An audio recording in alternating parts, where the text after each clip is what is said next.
Yeah, I guess everyone here knows me, so I don't need to introduce myself. But it's a great pleasure to introduce our two speakers today on a topic that I guess does not need any preamble from myself. I will let them launch into it straight away. But it is a pleasure, personal pleasure, mainly because I've known Aidan and Joseph for some years, many years. Aidan has contributed to different workshops and conferences that I've organized. He's the director of the Ethical Journalism Network based in London, with a career in journalism at The Guardian, and also a champion for the profession through the International Federation of Journalists. Joseph Chan, probably best known to those of you who are in journalism studies as a journalism scholar. He's of course written extensively on journalism in Hong Kong and the mainland. What you may not know is that he's also got his activist and advocacy side, largely through the Hong Kong Press Council, of which he is the chairman. And it's in that capacity, partly, that we've invited him to also talk about media ethics in the world, and more particularly in Hong Kong and China. Aidan? Thanks very much indeed. Well, if I fall asleep halfway through, it's just because I've flown overnight from London.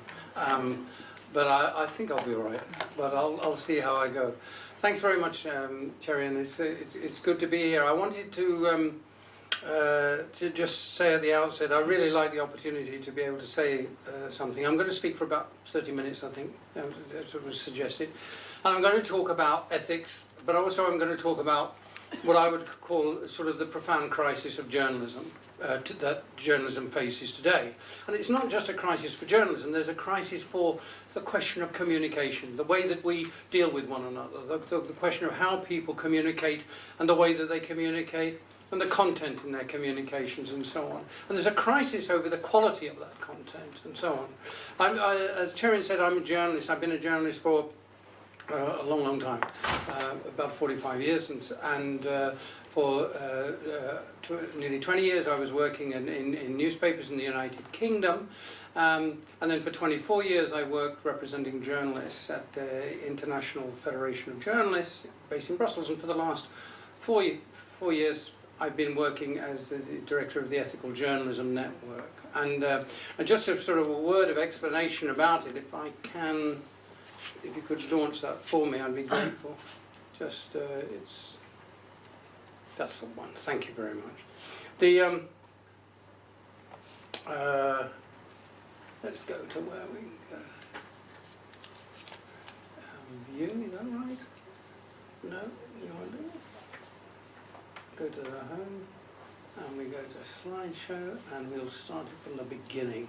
So, what the Ethical Journalism Network is that it's a coalition of groups of people who were working in the industry, and it's a sort of industry-based organisation. When I left the International Federation of Journalists, I was really concerned about the fact that although there's a lot of talk about quality content, the industry itself has not over the past 10 to 15 years focused on the question of the quality of content. There's been a lot of debate and discussion about the future of journalism, a lot of debate and discussion about how we deal with the communications revolution that's been taking place. There's a lot of debate and discussion about just the future of media, trying to develop market models that will help media to function. We've had a revolution in which the audience is part of the journalistic process and part of the media process. All of this has caused enormous turbulence within the industry. And because of this, the multifaceted nature of this storm of change, the question of content, the question of quality has actually fallen off the radar screens in many areas. And it was because of that sense that the question of ethical content and quality of journalism, reliability of information, that we needed to sort of focus on that, which is why we set up the Ethical Journalism Network. What it involves is it's a coalition of media professional groups. It involves broadcasters, writers, journalists, reporters, people working in the press, people working online, all sorts of different groups.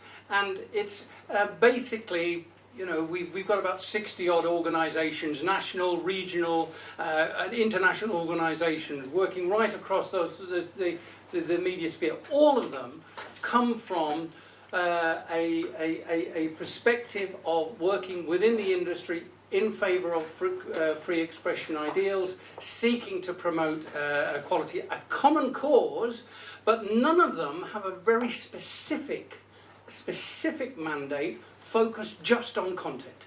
They have lots of different things to do. The trade unions are interested in labour relations as well as good content. The employers are interested in securing their financial future as well as good content. The broadcasters are trying to sort of make good programmes and deal with a very complicated and competitive market as well as good content. The problem is, the as well as good content gets forgotten by all of them, which is why this question of working together on the content issues has become very important. What is the nature of the crisis? That I want to sort of speak very briefly about, the crisis that we're talking about, in which the context of ethical journalism has to be seen, is the fact that we live in a world of open information. Last year, well, just over a year ago, the founder of the World Wide Web, Tim Berners-Lee, made a very important statement in which he strongly criticised the development of the internet and the open information landscape, because he said the web has been overtaken by corporations and states. States to have surveillance and control and monitoring of their citizens, corporations in order to sell their products as effectively and as efficiently as possible. And as a result of that process, the notion of the internet as being a liberating force, an opportunity for people to express themselves in new, creative, energetic, progressive manner, that this sort of objective was being lost. And so if we look at the open information landscape in which we live in, it's got four elements. It's got corporate elements, everything is being bought and sold on the internet and so on. State and the government. The states and governments, they took some time to get their act together, but when they got their act together on the question of dealing with the digital age, they did it very effectively indeed. And then we have journalism and media, that sort of traditional sort of area of what we might call reliable sources of information and so on. And then we have what I would call citizens' voice. That is to say, the fact that we live in the age of free expression in which the citizens themselves are able to participate now in the open information landscape means that they are absolutely part of the process, part of this area which used to be controlled, information used to be controlled by a charmed circle of powerful elitist groups. Media was one, corporations were another, governments were another. Now the audience is very much part of that process. So we've had the destruction of the vertical structure of media, hierarchical and control of information, and the creation of a lateral, horizontal information sphere in which everyone can be part of it, and that causes enormous problems. And what we see is, it means that journalism, which has hitherto been able to sort of function, is now hemmed in on all sorts of sides. The sort of traditional qualities of journalism have been sort of difficult. So we have the state interfering in media and journalism. We have corporate influences in media and journalism. And of course we have the citizen's voice. The audience as part of the newsroom procedure, not only just providing bits and pieces of information, but absolutely involved in defining the news agenda, helping to distribute and disseminate information. Part of the process, as much part of the process as journalists have always thought that they would be. So what we have, this problem of these problems that we have when we're talking about ethical journalism or ethical information, we have governments and corporations more in control. We have hit the limits of free expression. What do I mean by that? I mean actually that we don't have a free expression problem these days, because actually people do have free expression. They can find out, there are governments that try to limit and so on. But the reality of it is this. There is no unspeakable brutality or bestial action or thought or image that you cannot go and find on the internet. Rape, murder, executions, torture, any any sort of thought that can be converted into action, made visual, made part of a communications process, you can find on the internet. And that's one of the big problems about living in a sort of a free expression society, is that we find ourselves having to say, what are the limits? What are the limits to our free expression? What are the limits we want to set ourselves, and what are the legitimate limits that should be set by others? So we're hitting the limits of free expression. And what I mean by that, for example, is 15 years ago, if you'd gone to the big internet companies and said, you've got to start restricting what people are doing, what they're saying, they would have said, clear off. The internet is free. People can say what they want. But today, everyone is drawing red lines. Everyone is saying, we can't allow go further. Twitter, Google, Facebook, they are all, for one reason or another, beginning to draw red lines. So there is a setting of standards being imposed simply by the recognition that maybe free expression is important, it's been achieved, but we still don't know how to define its limits. We have a flawed culture of communications, we have a mixture of personal and public expression, and we have the challenge of creating responsible communications in an age where irresponsible communications is very clear. I want to sort of now go on to say something which I think is audiences like this sometimes find very difficult to deal with, and that is to say very clearly that journalism is not free expression. When I talk about journalism, and I talk about standards in journalism and so on, I'm not talking about free expression. Journalism is quite distinct from free expression. It's not free expression. It's not free speech. It's constrained expression. And what I mean by that is that it is expression in which people work in a framework of values and ethics. And journalism has purpose. And journalism is other regarding. That is to say, it's expression with a thought at the back of your mind which says, I've got to think of somebody else. The people who are affected by what I'm saying and what I'm doing. What are the consequences of this, and so on. So journalists have a framework of values. What is that framework of values? It's our ethical values. And they're very straightforward. There are about 400 or 420 codes of conduct that exist around the world. Some of them are very long, some of them are very short, but they all boil down to 4 or 5 pretty basic concepts. Truth is a very long word. I don't particularly like to use the word truth because it merely opens up an argument about what is truth and what on earth are we talking about. But fact-based communications, accuracy in our communications is clearly a cardinal principle and first value. Independence.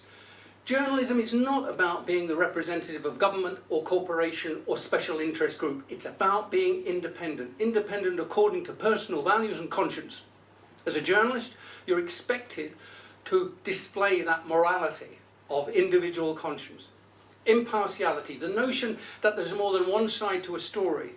Very often there's more than 2 sides to a story. Each of them has to figure in your work. Fourthly, humanity. And this is the sort of very basic principle. The Americans call it the do no harm principle. It's basically thinking you do not use your journalism and power as a journalist to do anything which might do damage to individuals or to others. It's the humanity principle. And finally, there's the accountability and transparency principle. You say who you are, and you apologise for your mistakes when you make them. Now, what's important about this is that these are all part of a process of self-restraint. If you're on the internet, if you're here blogging away or you're tweeting on this, you don't have to be truthful. You can lie to your heart's content. You don't have to be independent. You can represent whoever you want.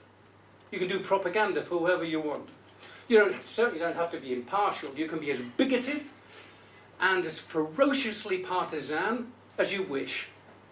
You don't have to show humanity. You don't have to care a bit about what the consequences are of what you say. You can be as offensive as you want.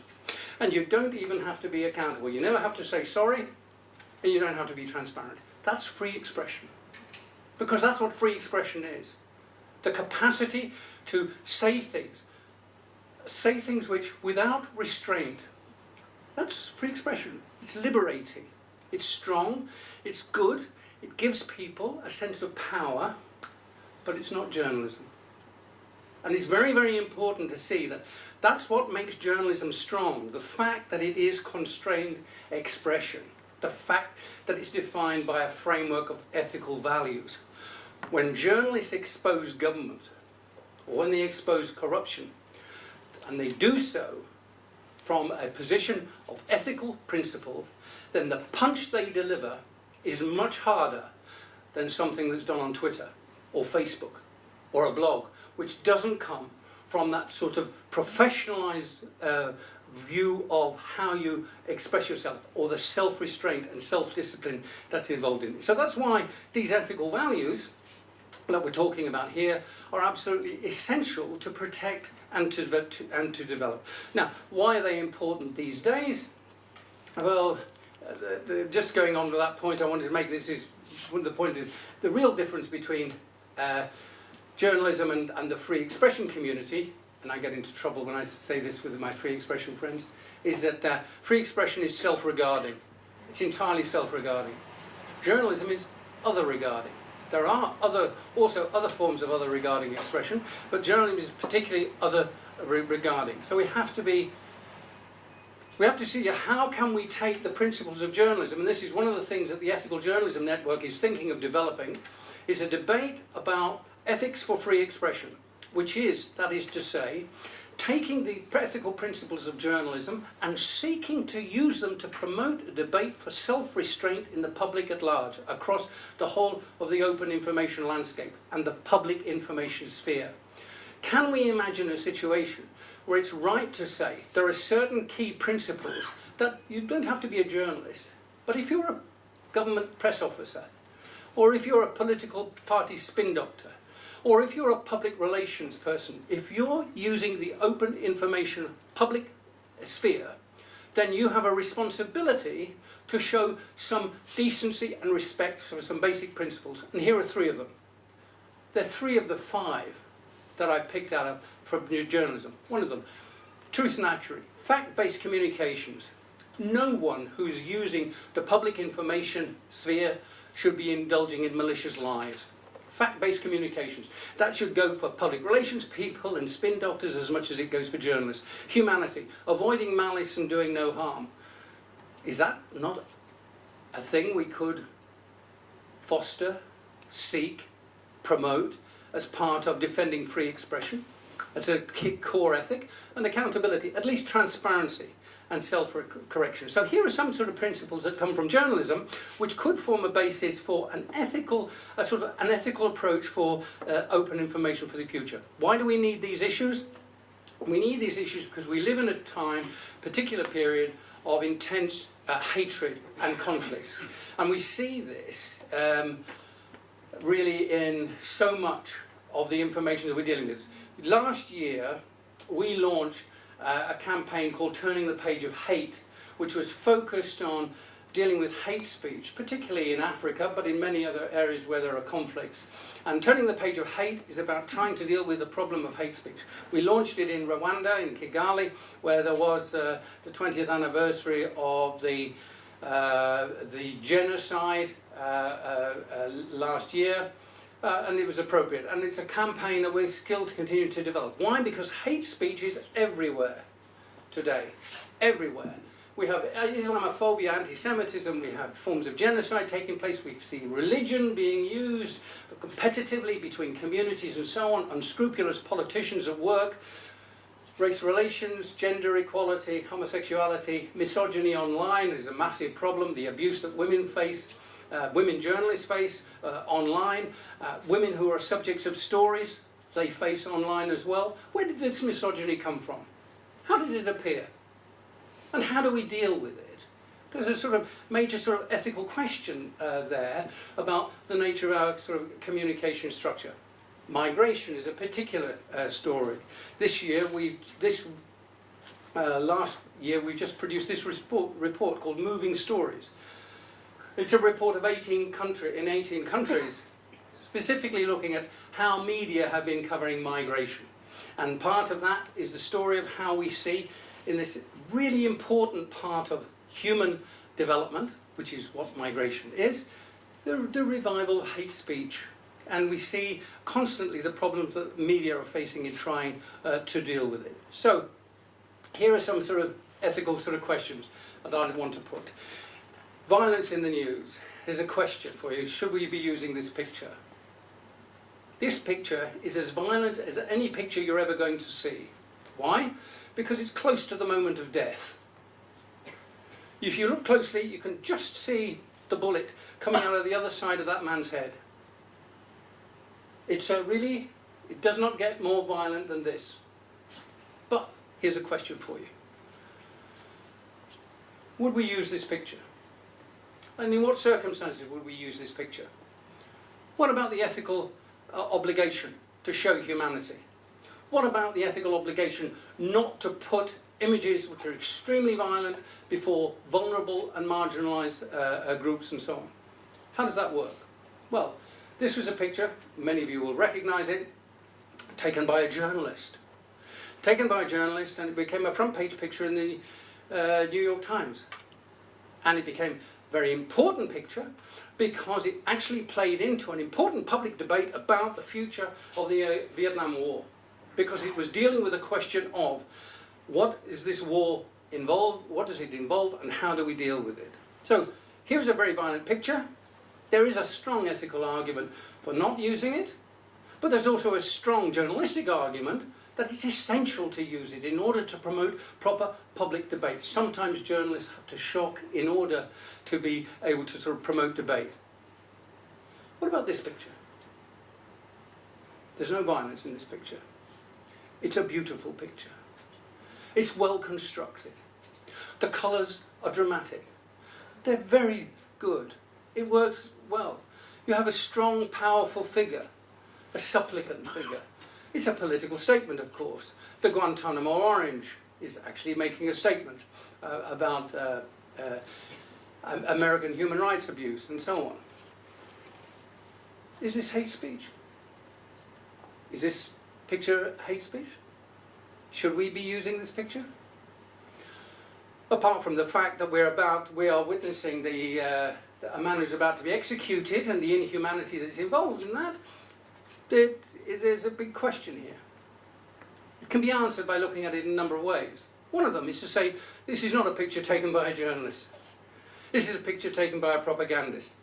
This is a picture which has behind it the determination to try to use this image in a very slick, well-produced way in order to convey another message.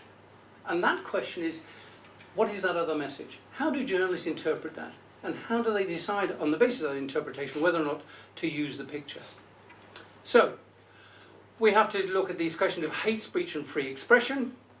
What we have done in the Ethical Journalism Network, we've tried to develop a 5-point test for hate speech, which we have developed, and we're trying to help journalists to identify hate speech and to be able to sort of work to deal with it, and so on. And this is the content and form of the speech, the intention of the speaker, the status of the speaker, the economic, social and political climate, the reach of the speech. It's very interesting, and actually you can apply it. We applied it last year to Charlie Hebdo. After Charlie, just around the time when there was a terrible controversy over the killings and the massacre of journalists at Charlie Hebdo last January, we applied it.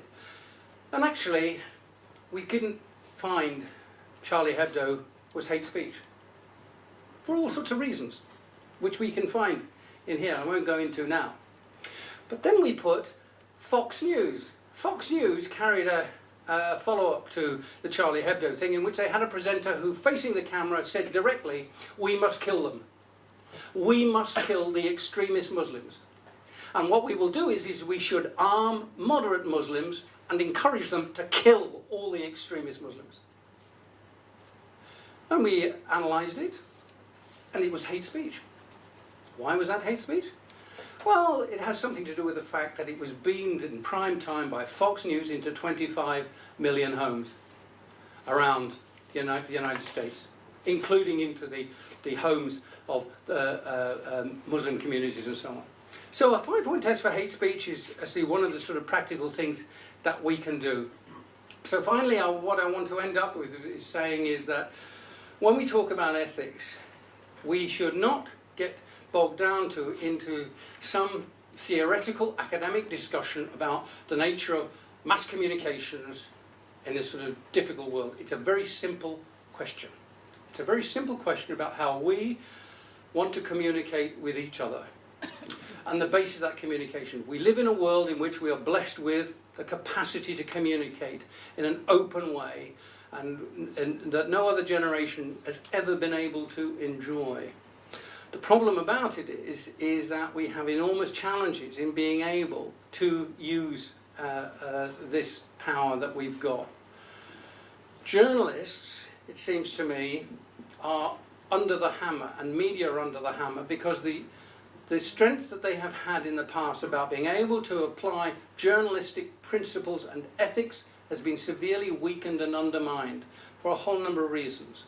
One is because of the weakening of the newspaper and the media industry as a whole.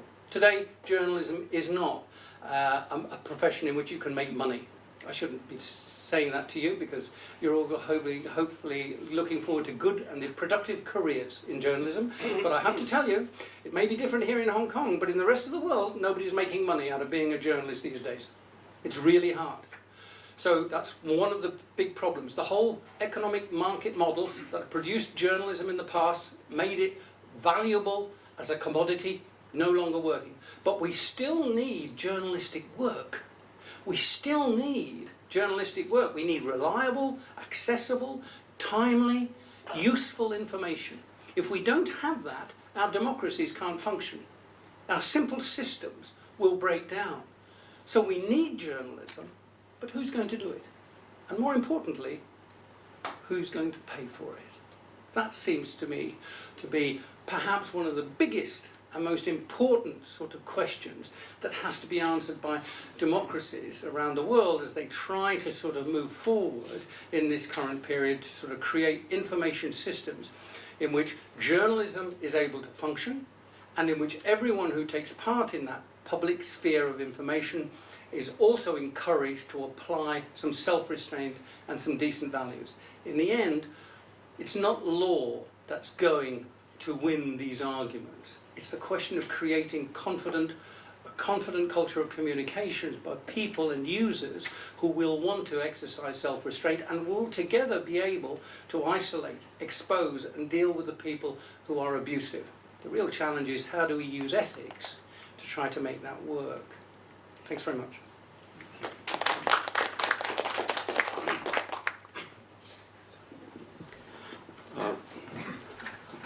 I don't have a PowerPoint.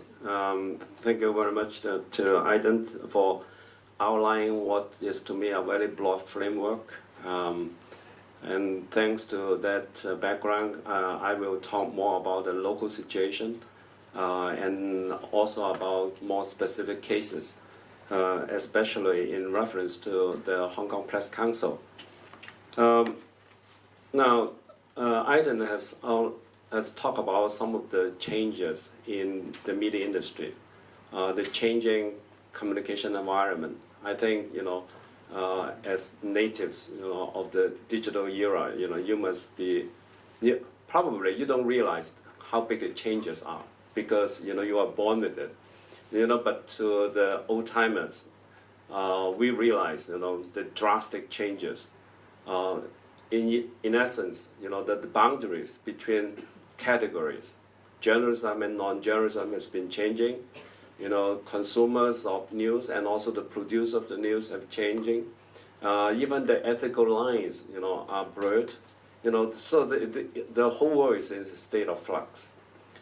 We realize that these changes, are tremendous.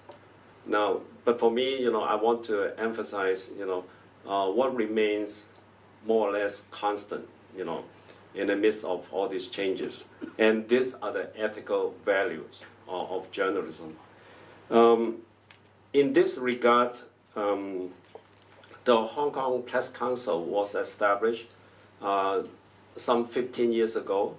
The first idea was to exercise self-regulation instead of, government regulation or state regulation, Because at the time, the Hong Kong Law Reform Committee, they suggested that, Hong Kong's media was so unethical, was so unpopular, that the government should do something about it. And the government should set up a body to regulate journalism. And as you can see, people were suspicious of the government, especially, before the handover.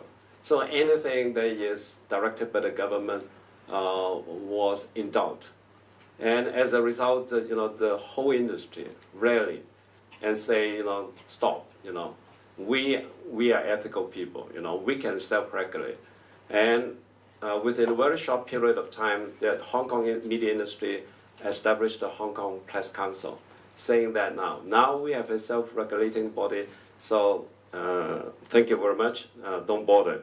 And in fact, this is not just very specific to Hong Kong. It is a common factor. It is almost universal to many places. In UK, the Press Council or the Hong Complaints Committee was prompted, because of the government's threat to regulate the media. Now, to start out with, the Hong Kong Press Council focus on several important values. One is, for the protection of privacy. So anything that violates, privacy will be considered to be unethical. The other area has to do with prurience, indecency, and sensationalism.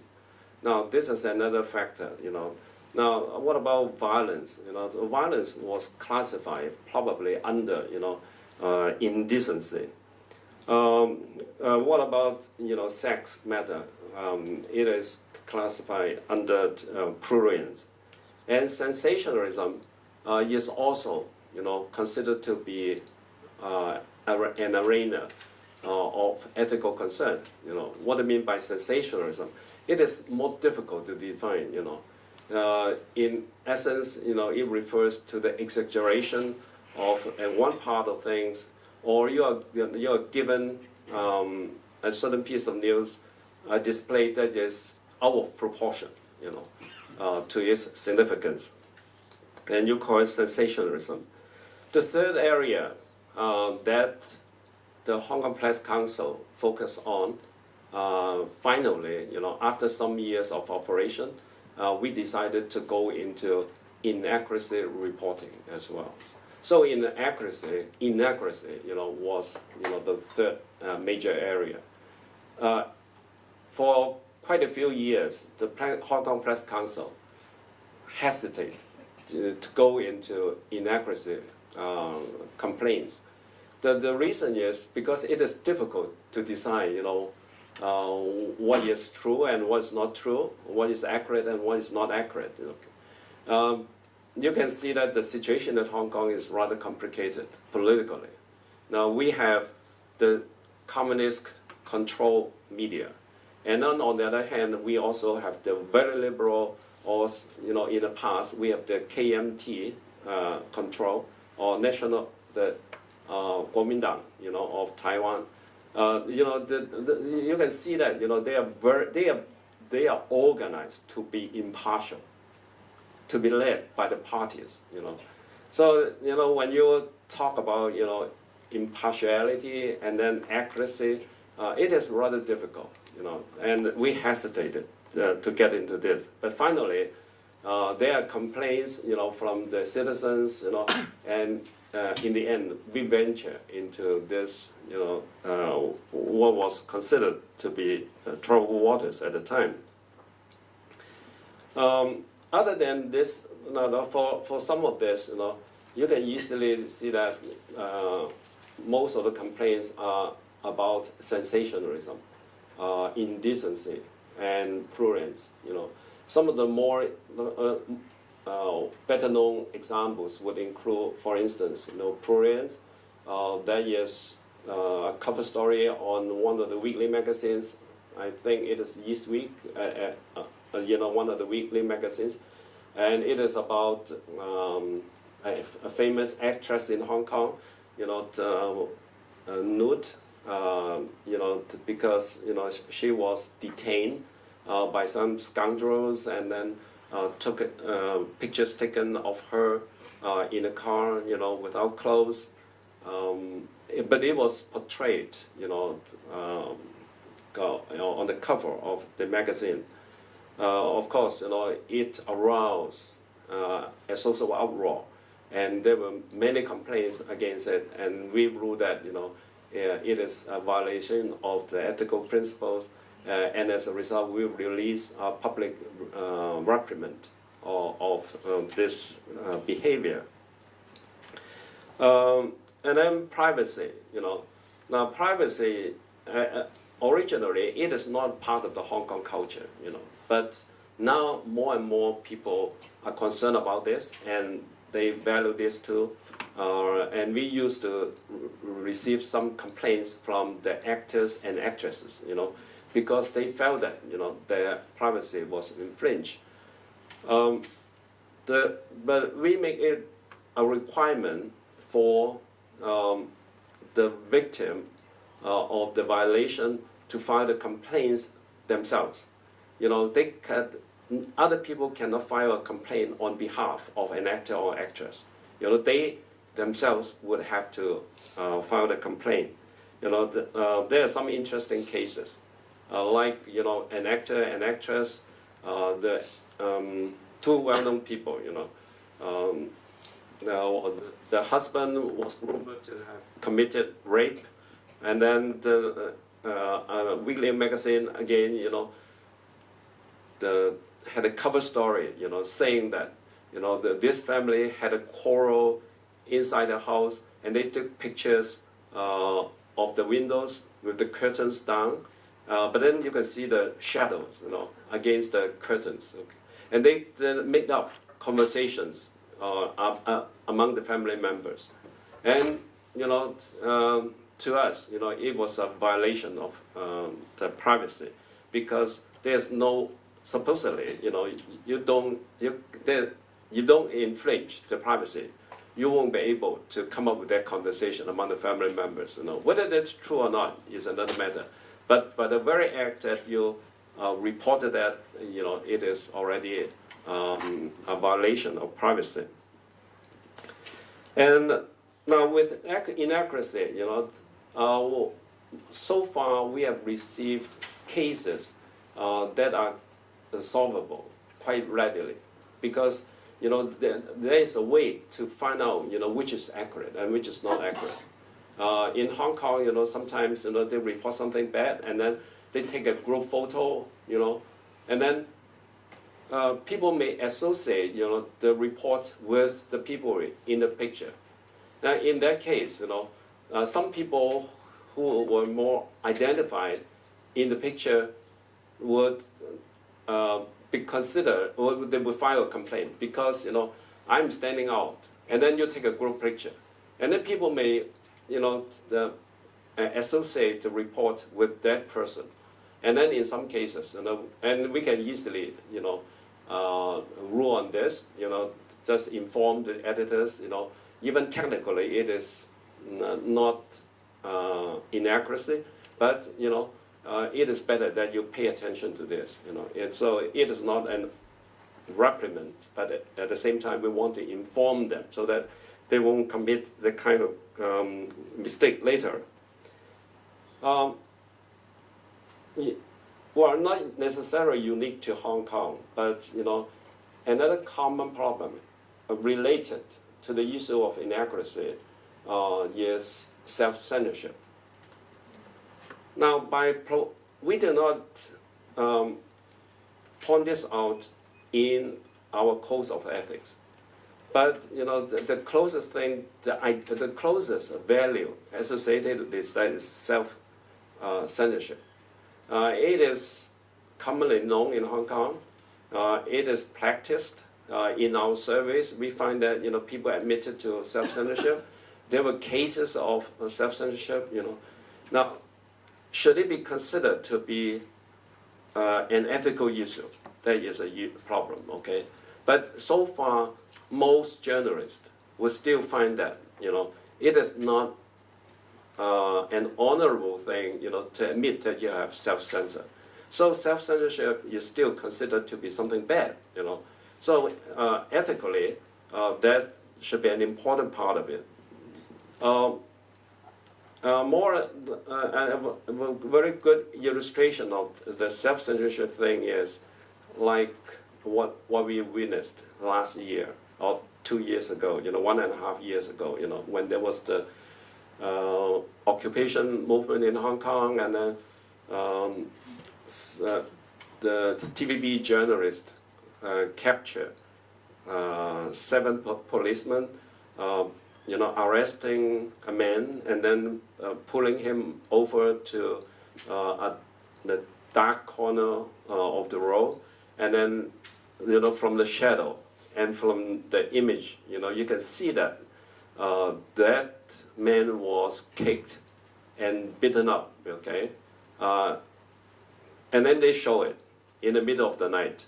But then the next day, when the news controller returned to office, and then they change it, they just show it without the original description, verbal description, that man was kicked and beaten up, And so they put this, it becomes a row, it becomes a debate over whether this is self-censorship or not, And the question is, no one filed a complaint to us because, the Hong Kong Press Council only deal with the newspapers, it does not deal with broadcasting, But the same principle would apply, Would you consider to be self-censorship, this is, in fact, a clearer case of self-censorship, because there is no reason to doubt whether that person was beaten and kicked or not, because,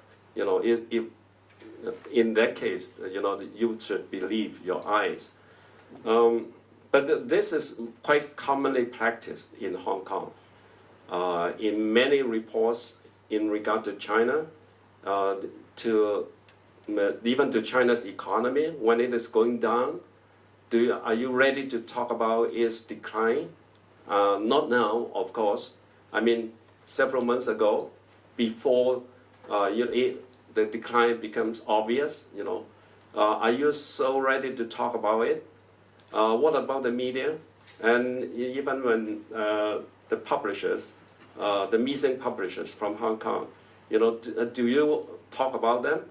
And then a further question would be about the idea of neutral carrier. Now, a moment ago, I didn't talk about, would you carry a statement that is released by some hate group, and then it is true, it is accurate. But the thing is that do you want to serve as a neutral carrier, for some party that has a more malicious intent? That party may want to lie, Now, in the case of the missing publishers, now if you are given a statement, about a certain story, now would you release it? As a neutral carrier, probably you would just want to do it. But if you find that the story is not convincing, and do you just want to be the PR arm of that organization? That becomes another issue. But this kind of issue cannot be dealt with by the Hong Kong Press Council. And the Hong Kong Press Council can deal with, other issues, more traditional and more straightforward in a way, even though, the ethical issues are not always straightforward, but at least, somewhat, more definable. And after almost 15 years operation, the question returns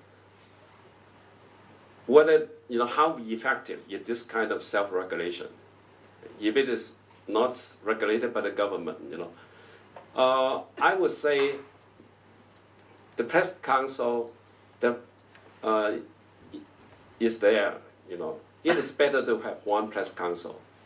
But you know how I doubt very much whether it is a very strong force. It has become a moral force for the profession. If they did something wrong, if someone complained about it, then we will take it up, and people got to get informed about this, and the journalists know about this. They know that someone may go after them, you know. So in a way, you know, it has become a moral force, you know. So it is better than its absence. But in effect, we cannot require the media to do something, and we cannot penalize the journalist in any way. So it is a moral force, and we reprimand them publicly, or if they can afford the decline or the damage to the reputation, they don't have to care about us, okay? But of course, you know, I would say even the most delinquent media outlets would pay attention to this, even though, you know, they like to be sensational, but they do not want to carry the image of being the king of sensationalism. That is not the way they look at the world too. But looking forward, with all these changes in the new media, and the internet is playing a more important role. Now, should the Hong Kong Press Council take on internet journalism as well? I think, you know, we have to make a distinction between journalism and the internet. You know, they cannot be equated. Now, because we are still talking about journalism, even though, you know, probably in the future there is no print media, just you know, online journalism. Then in 10 years' time, 20 years' time, probably that may be the case, you know. But still, you know, organized journalism should be distinguished, you know, from other kind of semi-journalism or, you know, even citizen journalism, you know, if it is not organized. So the values we treasure should apply to the journalism world. Of course, we can make it known to the citizens at large, but it is more important, you know, for us to focus, to require the journalism practitioners to be as ethical as they can be. But the question for the Hong Kong Press Council is, you know, do we take in all this internet expression of journalism? I think, you know, that eventually we have to do that because the form of journalism has changed, but the ethical values would still be there. Whether it is more difficult to be ethical or less difficult to be ethical, I think the internet can play both ways. Now, with this speeding up of the production of journalism, there is a pressure for the journalists to double check less often. Now, as a result, you know, committing inaccuracy is more likely. But at the same time, you know, I find that it is not always easy to lie with the internet. Even for governments, if they want to lie, you know, it is less difficult for the powers that be, you know, to come up with a lie and then monopolize the whole discussion, and without any you know, leakage from some other place. Now, in the case of the missing publishers in Hong Kong, you can come up with all kinds of lies, okay? Now, behind closed doors, if you have total control of everything, including the internet, you can still lie, okay? Because there is only one version of things. But then, you know, if you come up with, you know, a story, and then other people will check out the facts, one way or the another, okay?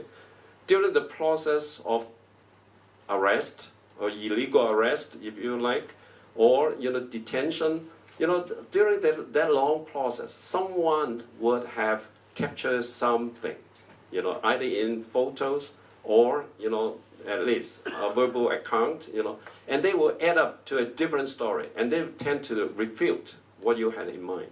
So I think, in some ways, it is more difficult to lie in a digital world in the long run. Like you said, I don't have any illegal structure in my house. Now, what happened? Now, people may have taken a picture, in your house before, there was a complaint.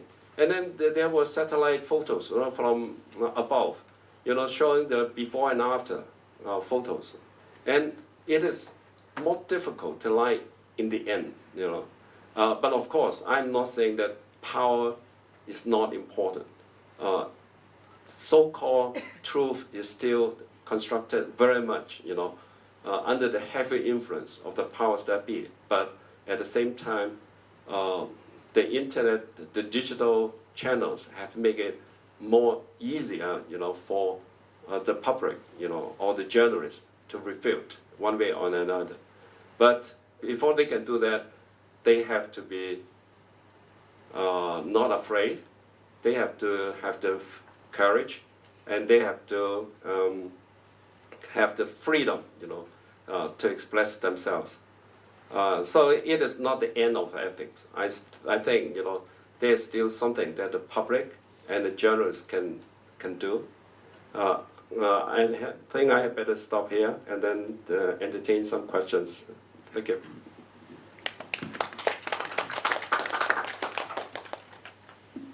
Let's quickly move on to questions from anyone.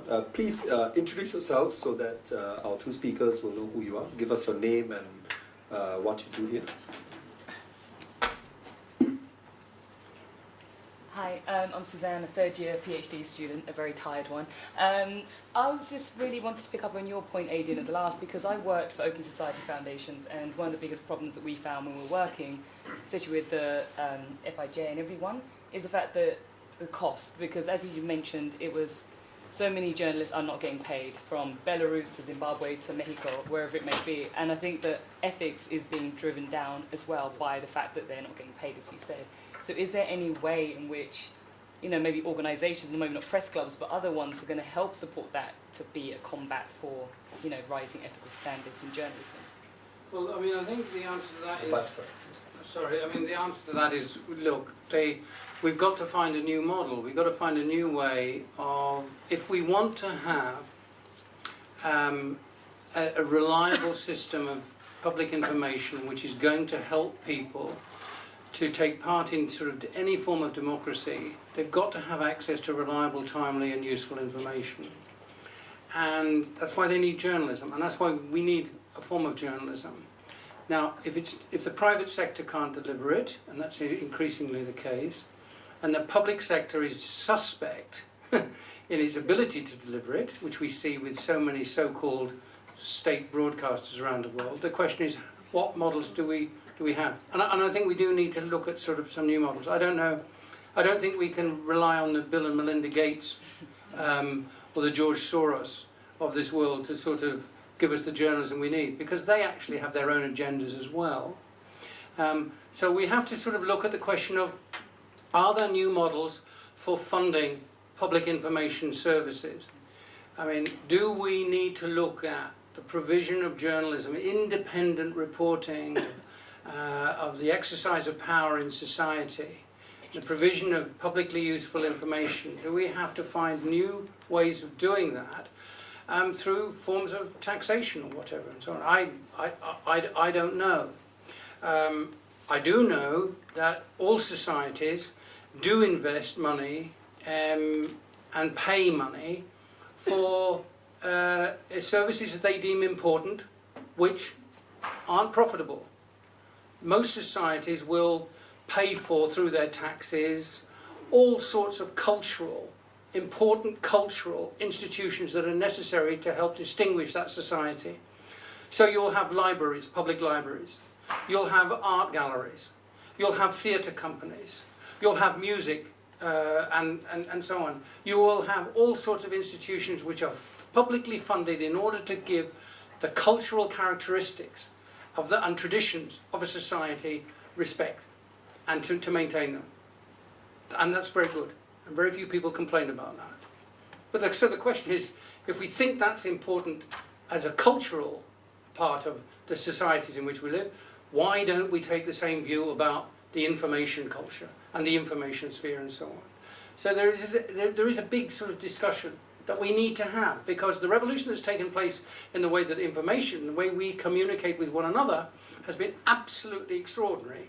But there hasn't been a sort of similar revolution yet in terms of understanding what we have to do in order to mitigate the worst impact of those changes. Beneficial though they are, and they're enormously beneficial, there are deficits which we actually have to address. The problem about it is that this is going to be solved probably not by your generation, but actually your children's generation. The question of how societies adjust to change is something that's dealt with in the longer term. Just as the sort of the initial revolution about printing led to the overthrows of autocratic societies and created completely new space for societies and cultures to develop, which took place over 150 years in most societies where they happen. We must expect the same sort of long-term perspective in this. What we have to do now is to protect ourselves against the worst excesses of it. That's what I say. So I think we do need to have these debates. We need to sort of address these questions. But I don't have any easy answers. If I did have an easy answer, I'd say put a 10% tax on every single smartphone that actually is sold anywhere in the world, and use that public money to create a public assistance fund to promote independent journalism through independent institutions which are created to dispense the money. So there are solutions, but I don't think we're ready to sort of take the decisions that are necessary to bring them into play. How direct is the link between low pay for journalists and the temptation to, for envelope journalism, corruption, and so on? Look, I mean, well, one of the reports that we produced is a report called Untold Stories, and you can find it online, and I suggest that you go and have a look at it. In the Untold Stories report that we have done, we actually call it Untold Stories because it's the stories of internal corruption inside journalism. It's the problems about brown envelope or red packet journalism, whatever you might call it, about the dirty dealing around advertising, about political pressure and so on in newsroom. It's everywhere. And it does have a real impact on journalism, because when you talk about, and you rightly talk about self-censorship, I always define self-censorship as journalism in an atmosphere of fear. Because self-censorship is journalism driven by fear. That is to say, the journalist who's carrying out the work is not doing what they want to do, they're doing something they feel they have to do, because if they don't do it in the way they're expected to do it, they're either going to lose their job, or they're going to get into trouble with the government, or they're going to get in trouble with somebody else. And that's journalism of fear. And I don't actually think there's an ethical sort of, it's right to hold people before the sort of even voluntary courts, because people are guilty of practicing journalism of fear. And I think it does have an impact.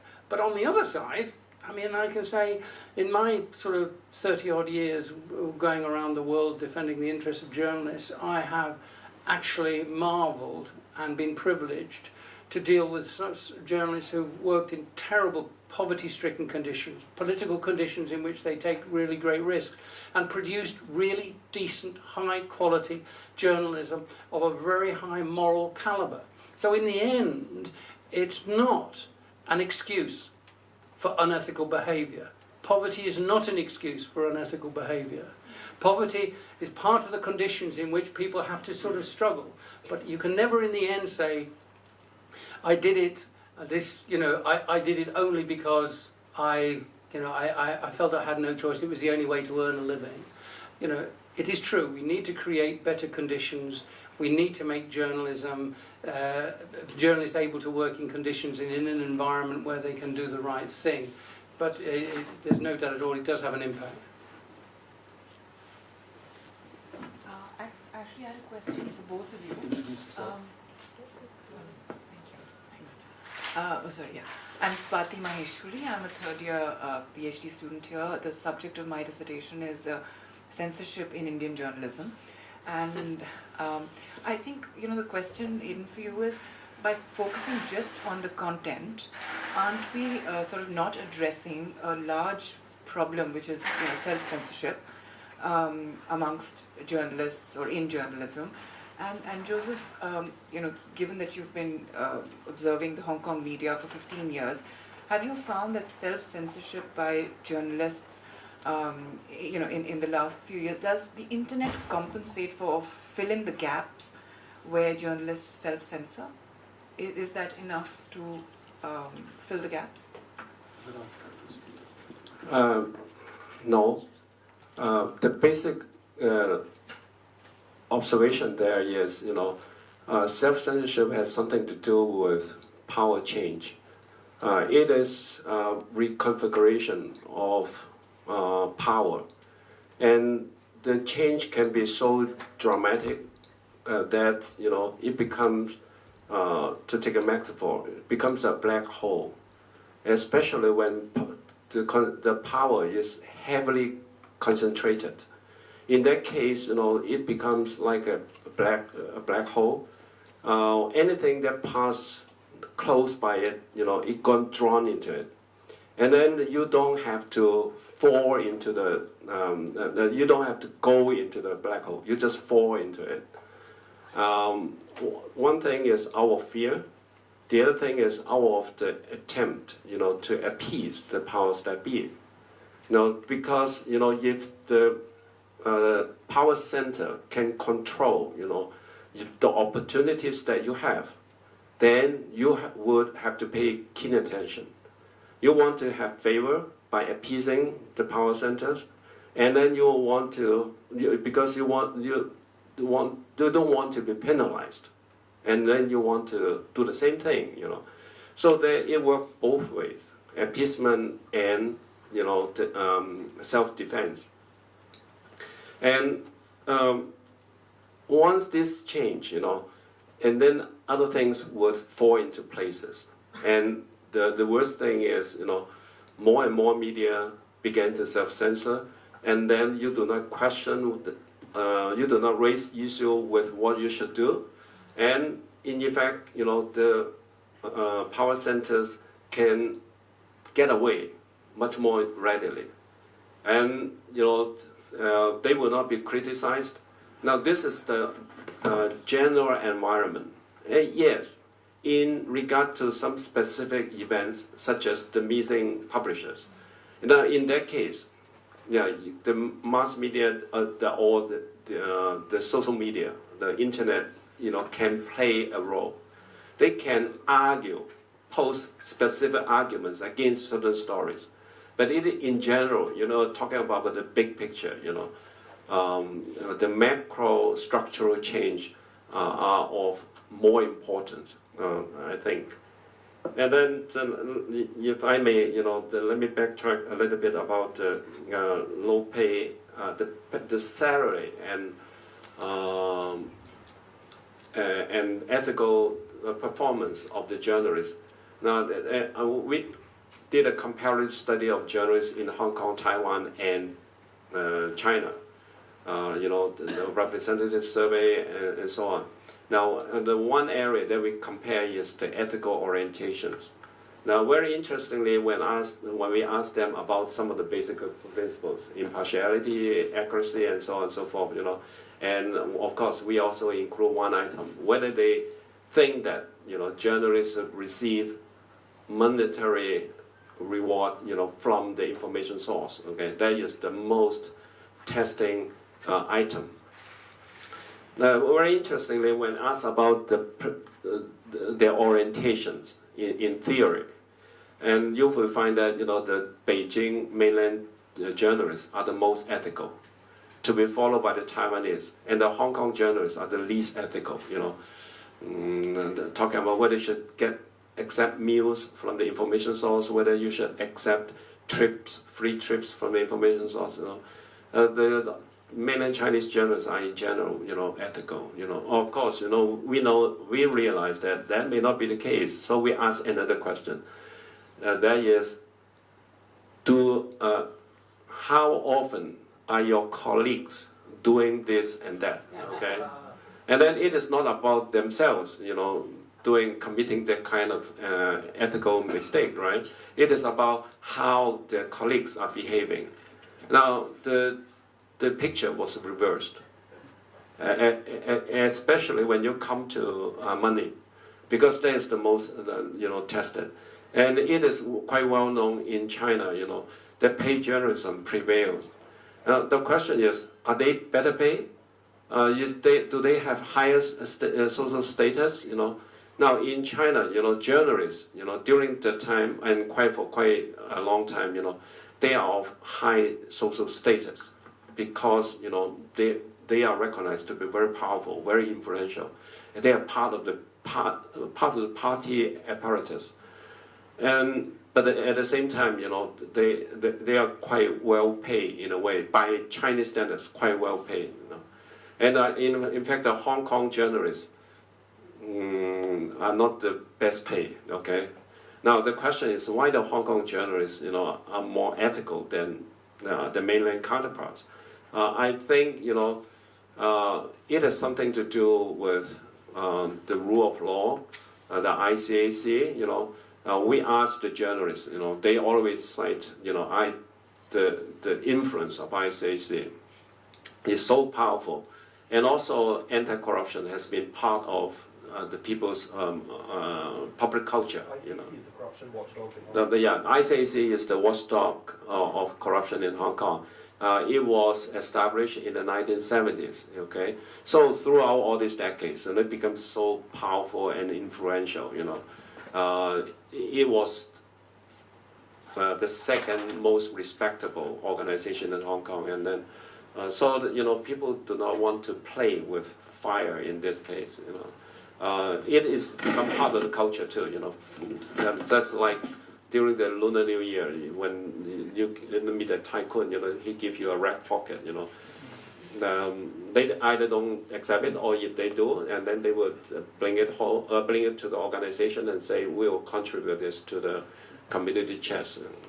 So that ethical values may be linked to salary, but at the same time, sometimes there's a connection between. It has something to do with the rule of law and also with social law, and then the culture as well. On the question of India, India was one of the countries which was examined in this Untold Stories report, which I think you should have a look at. It's one of the countries where you've got a booming media system, everything is expanding, but it's full of corruption.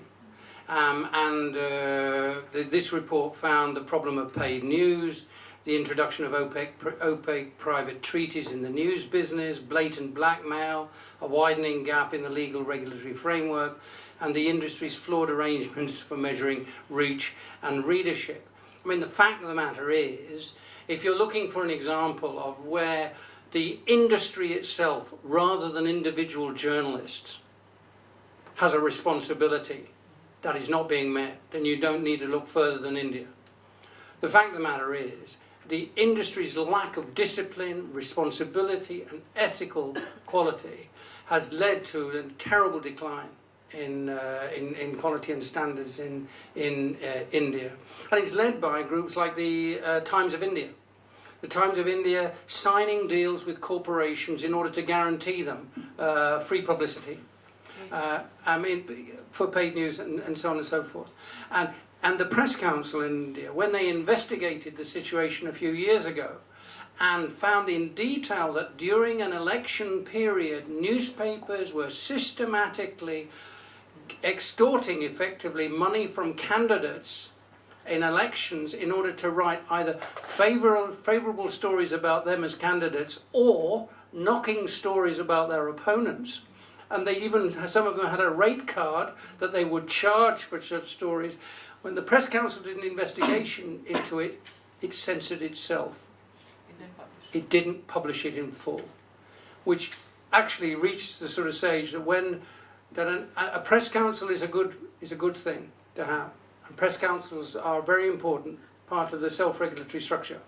But if the industry itself, if the media enterprises themselves are corrupt and lack any moral fibre and willingness to show respect for ethical values, then a press council at national level is worthless. And unfortunately, the situation in India has revealed how very much that's a sort of true statement. I think that's an interesting distinction between ethics at the level of the individual journalist and ethics at the corporate level. I think, correct me if I'm wrong, but I think over the decades, the emphasis has perhaps unfairly been on what individual journalists need to do to clean up the act, and not enough on the responsibilities of owners and managers. That's exactly right. I mean, I always sort of say that the media pyramid, when we look at the media pyramid, we always focused on the talk about ethics at the very base of the pyramid. The people who are writing the stories, taking the film, and aren't working in the field. But in fact, it's through all the layers of that pyramid where corruption exists. As the scandals in Great Britain showed a few years ago, in the Murdoch newspaper empire in Great Britain, because of corruption at the top and the unhealthy relationship between the ownership structure and the world of politics and power, that dripped through the media pyramid so that the whole structure was unfortunately corroded. So therefore, that when we talk about ethics, we've also got to talk about good governance, transparency, and ethics not just in the newsroom but the boardroom as well. And that's another big challenge. No questions. But you move to Alison first. Actually, this is related. Follow up, okay, sure. In a situation as you've described, I mean, as corrupt a system, as corrupt an industry as the Indian journalism industry, in fact, I mean, to some extent, my own field observations also have been that you cannot practice journalism or ethical journalism by practicing the sort of ethics that you've outlined in your presentation. For example, impartiality. Several journalists told me that if they did follow the concept on paper of being impartial, balanced reporting, that would ensure that their story is killed. I mean, getting two sides of the story, etc., would ensure that the story is spiked. Where it comes to independence, a lot of journalists said, we have to work within the system, just to try and negotiate and push through as much as we can. But, you can't call us independent, but in the context, we'd call ourselves as independent as can be. So, in some ways, are these ethical values that you've outlined cannot be called universal, cannot be applied universally? Well, I mean, I would call them universal. I just said that I would call them universal as values for journalism, but can they be implemented everywhere? No. That's obviously the case. And the fact of the matter is, and I think you raise a really good point, because I'm often asked in meetings like this by journalists who are saying, well, it's all very well for you to say that, but what do we do when we go out of here and we've got our degree and we get a job, and then the first thing we're told and asked to do is to do something unethical in order to keep the job? What do we do? And I sort of always take the view, well, you have to make bargains constantly. We do it in life all the time. We try, to negotiate our way through every situation and so on. But what, as a young journalist, or as any journalist should do, is to always be aware of the bargain that's being made.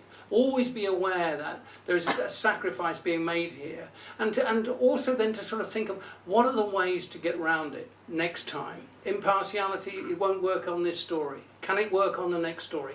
The problem is that when we accept unethical, corrupt methods of working as a natural way of working, and that's really when we fall into a deep trap in which journalism completely evaporates. So I would say, yes, you're right. We have to constantly be bargaining and so on, but what in the end we have to do is always keep at the back of our minds, in that little sketch pad at the back of our minds, is that this is not the right thing. I'd like to find a way of sort of dealing with it. And one of the things that is very simple things that you can do is very often is to find like-minded people and talk with them about it, so that it doesn't become a sort of just the individual trying themselves to sort of wrestle with this and so on. There will be some of your colleagues who will be long gone. They will be part of the process and lost. But actually many others who won't be. So I think it's a question of negotiation and building more contact with journalists who think like you? I'm Alison Leung, a Year 2 PhD student. I have one comment and two questions. The comment is regarding to the salary, journalist salary and the ethical practices. I used to be a journalist in Hong Kong, so from my observation, yes, Hong Kong journalists paid are really, really low, but that actually has positive factor in it, because from past years where we felt more pressures on the self-censorships, a lot of struggles or conflict between the corporate owners as well as political power. However, because maybe the salary is so low that the bottom layer of journalists are bold. They're not afraid to lose their job because they can find jobs elsewhere at better pay. So they can stood up and say, okay, what the hell, I just quit, but I need to say the truth and the fact of that. And also, part of the reason why I'm here is I actually quite admire young people in Hong Kong. You know, in Hong Kong, the universities accepting grade for journalism schools really, really high, very competitive. So I think that many young people who had good quality would like to join the industry, which they know that don't have much future and really, really low pay. But this is the way they believe could speak the truth. So I think that is a very encouraging thing.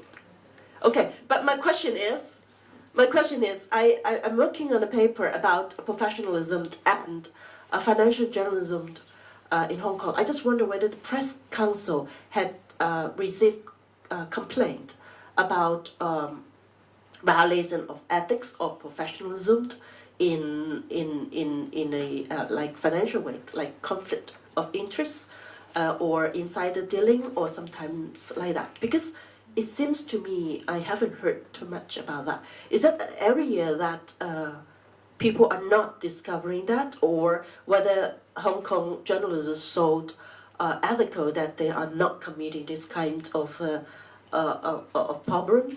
The other question I would like to ask is, I talked to mainland journalists. Yes, they have, especially young journalists, they have a kind of a urge and enthusiasm to act professionally. But at the end, when we talk about ethic of professionalism, towards the end is to serve the democracy. In China, where a society has no democracy, so what's their goal? So I kind of find that they probably feel very confused what they are striking for. So maybe you can answer the question. Thank you. On the first question, so far as I can remember, the Press Council has not received any complaints about any of the things in financial news. All right. Of course, like sensationalism, no. And then prurence, you don't find prurence issues in financial journalism, right? And then what about sensationalism? So yeah, there must be some form of sensationalism in financial reporting too, But so far we don't receive any complaints, because it is not as identifiable as sensationalism in other areas, such as sex-related news or violent news. And then what about inaccuracy? If there is anything about inaccuracy, that is rather straightforward, mostly, okay? Like you report a figure wrong, okay? But when you come to things more profound, such as inside trading, if you are talking about, the economic trends that are emerging, so people are less, it seems to be less concerned about that. At least, we have not received any complaints. Like the hunch for me, or my concern is, how come when China is going so good, then people sing places about the economy, the second largest economy in the world and so on. They don't see anything wrong with the economy in general, for a long time. And then to me, as an observer, through other channels, like I talk to my students, they return home to Hunan and whatever, they tell me stories about, the decline of economy locally. But I don't see that kind of report, similar report, in the media, I'm talking of months ago, and they should have, to anyone who is concerned about the economy. Even in Hong Kong. Now, even the Hong Kong media, that's my concern, okay? And I'm not talking about Chinese media. Now, the question is, would the aura of the Chinese economy also become so influential that people self-censor, or it may not be a conscious act of self-censorship, but you simply, in that kind of situation, you tend to think of, you just follow the trend, What do you think of the Chinese economy? Okay, good. Even though that it can be, a dip for one day, and then they say, the forthcoming market will recover, things of that sort. But then, suddenly, when China has to devalue, and then when the stock market crashed, it is becoming more and more difficult for you to be inaccurate by self-censoring, because the next day, the stock market index will prove you wrong.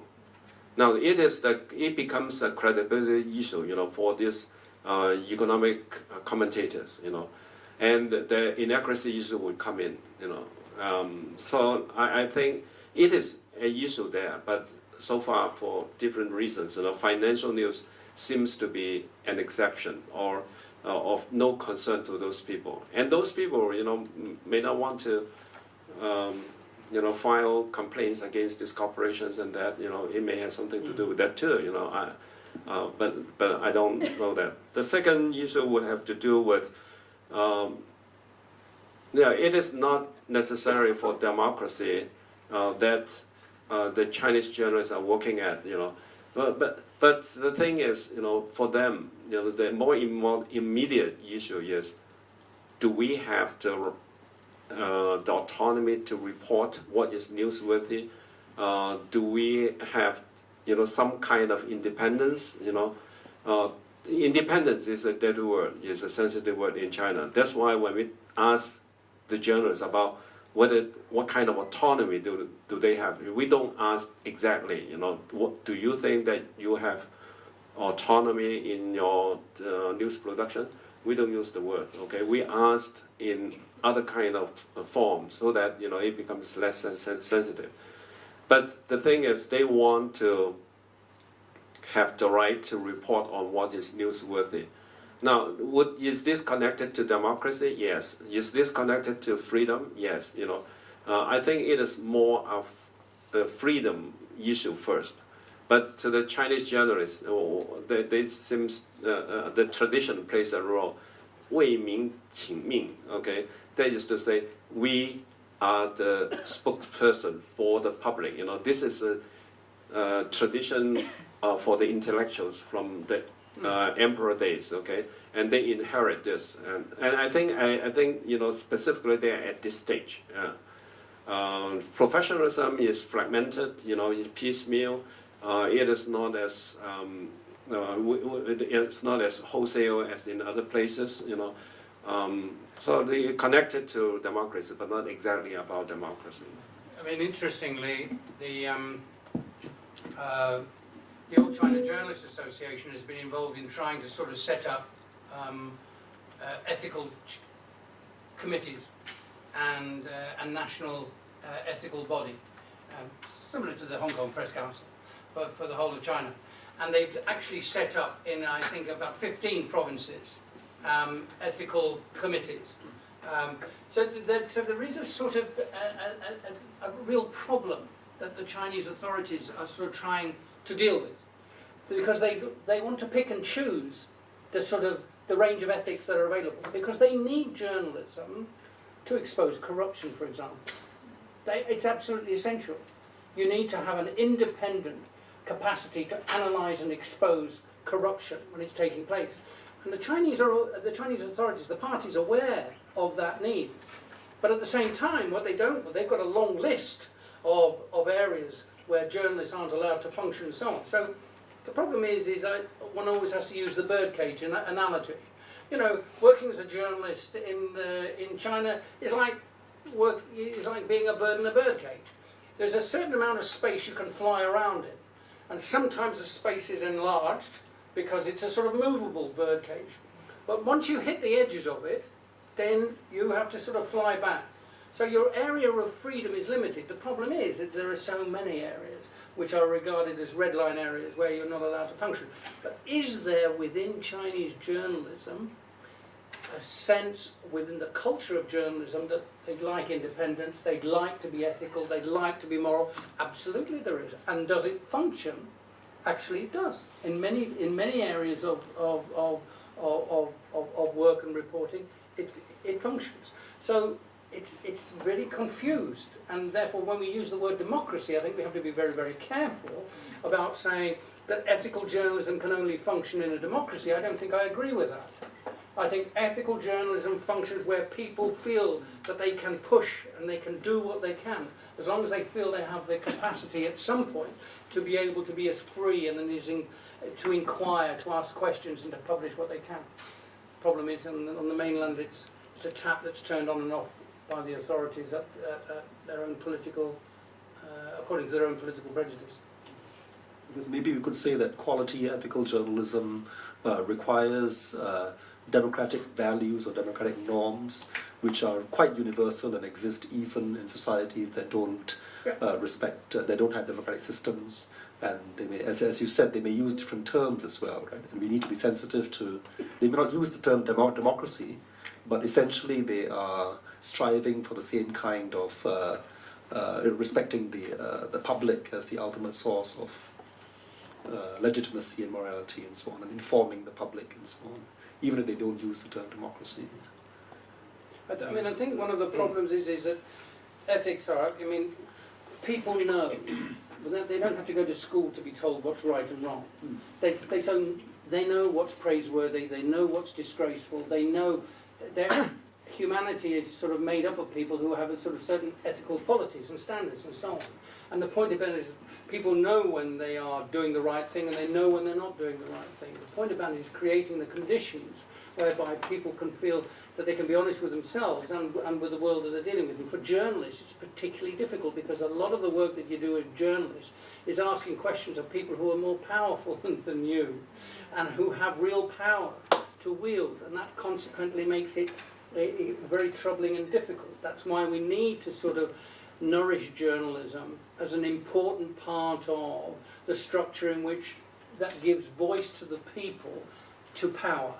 And you know, one can't say that that's a democratic, Western democratic ideal, or even a sort of a version of sort of democracy or that we see in this part of the world. But it is clear that this drive to sort of allow people to act according to conscience is that really something that we should underpin all the time. Yeah, just to add to that, you know, in the case of China, you know, journalism at one time it was in a state of flux, in a sense that, you know, the journalistic perspectives held by the Chinese journalists are beginning to differentiate. You know, in the past there's just one perspective, one and only one, the party's perspective, Leninist perspective, Milieus perspective. But then, you know, during the reform era, the Chinese media become marketized, and also the influence of professionalism from the West, and also the traditional influence, you know. So journalistic perspective began to differentiate into several streams. You know, one remains orthodox, that is to say, we, the media, are the mouth organs of the party.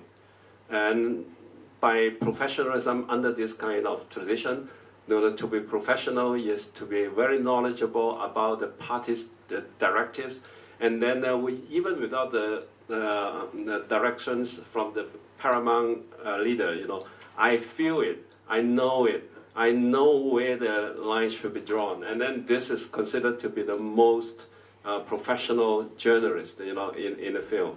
And then the second one would be the traditional influence, you know, the intellectual tradition to speak for the people.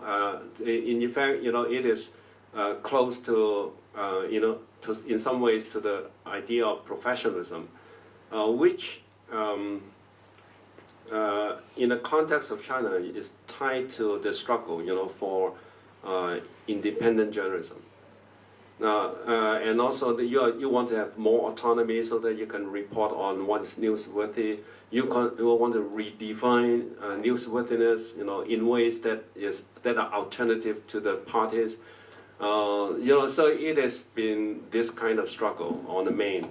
But in the end, you find that this is very difficult because, you know, by ownership, it is publicly owned. And then by, you know, the personnel policy, the most important leaders are appointed by the party. And then the license to operate, they are held in the hands of the party. So, you know, with this, you know, even though you are given more autonomy to report on non-political news, yes, you know, social news, yes, you know, to some extent. But then in the end, you know, it is still in the hands of the political leaders. And in fact, you know, you can't say that, you know, it has become independent journalism, you know. What about democracy? It is tied to the struggle for democracy in a way, in a very long run. But at the moment, you know, they seems to be talking more about the freedom to express, and then which is good for society, and then the functions of independent journalism. They have to argue for that, you know. But there's a long way to go, and you know, when the political tides turn, you know, with change of leadership, then you know some of the things cannot be even talked about in school. There are 7 forbiddens in schools. You know, in a situation like this, you know, there are 7 forbiddens, including press freedom, including civil society. You know, the term civil society and press freedom cannot be the subject for teaching and discussion. You know, among the 7. Okay, so.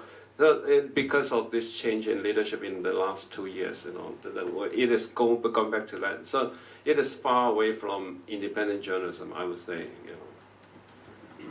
Well, fortunately, Hong Kong doesn't suffer from the 7 forbiddens. Otherwise, we won't even be able to have this talk and our wonderful speakers. We have run out of time, over exceeded our time, but that's just a reflection of how interesting the conversation has been.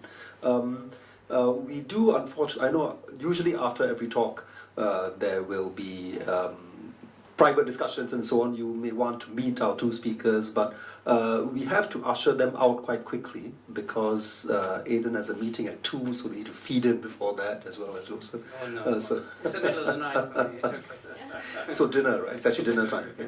But if you want to get in touch with them for to continue the conversation, you can email me for their email addresses if you don't have them already, and let's do it that way. So that just leaves me to thank them again and invite you to show your appreciation in the usual way.